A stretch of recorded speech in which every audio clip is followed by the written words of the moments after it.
संत शिरोमणि रविदास जी का नाम संतों में शिरोमणि है, सबसे उत्तम संत हैं, जिनका तमाम तरीके से कथाओं में इनका वर्णन किया जाता है।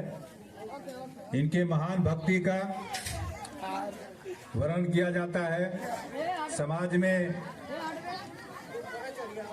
हमारे संत शिरोमणि रविदास जी का अनेकों प्रकार से उनकी महत्ता, उनके तमाम गुण धर्म, उनके भजन कीर्तन गाए जाते हैं और उनके महानता के बारे में भी बताए जाते हैं।